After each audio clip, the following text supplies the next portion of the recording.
Meditations for Every Day in the Year by Bishop Richard Challoner. On the condition of the body after death. Consider first that the soul is no sooner departed from the body, but this wretched carcass which she leaves behind immediately becomes pale, stiff, loathsome, and frightful, insomuch that the dearest friends of the deceased can scarce endure to watch one night in the same room with it, and would not be induced by any consideration to lie in the same bed. Even the greatest beauties are now turned ugly and hideous, and their former admirers can no longer bear the sight of them. O ye children of men, how long will ye be found fond of these painted dunghills? We read that St. Francis Borgia was so touched with the ghastly countenance of the corpse of the Empress Isabella, whom he had seen a little while before in all her majesty and all her charms, seeing the strange change that death had so suddenly wrought in her, that he conceived upon the spot an eternal disgust for this world, and a happy resolution of wholly consecrating himself to the love and service of that great King who never dies.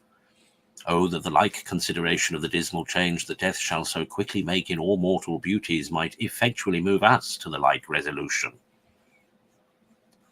Consider, secondly, that a person is no sooner dead, but the body begins to corrupt and smell, and in a very short time it becomes so insupportable that surviving friends are obliged to make haste to get it out of the house, and to lay it deep underground that it may not infect the air. And were the grave after some weeks to be opened again, and this carcass to be brought out to view, what a filthy carrion should we meet with? What a sight, what a smell would it afford, and what should we think of a person that should be tied down to such a companion, a barbarity said to have been exercised by a certain tyrant in binding the living to the dead, and letting them linger away in these noisome embraces? Surely the worst of torments would not be half so insupportable. So foul, so detestable a thing is a corpse that is half putrefied. O mortals, why will you then not remember what your composition is, and what you are quickly like to come to? O filth and corruption, why wilt thou be proud? Consider, thirdly, what companions, what attendants these bodies of ours must meet with in the grave are no others than worms and maggots, or such like foul insects. Under thee shall the moth be strewed, and worms shall be thy covering. Isaiah 14:11. For these, O man, thou art preparing a banquet when thou art pampering thy body.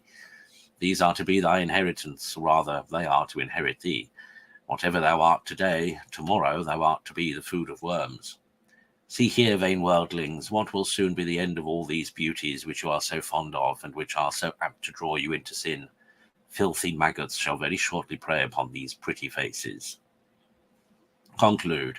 To make small account of the beauty of the body, or of anything else that death can take away, and to turn thy thoughts towards the better part, by laying up immortal riches to thy immortal soul, and procuring for her such ornaments of Christian virtues as may be out of the reach of death.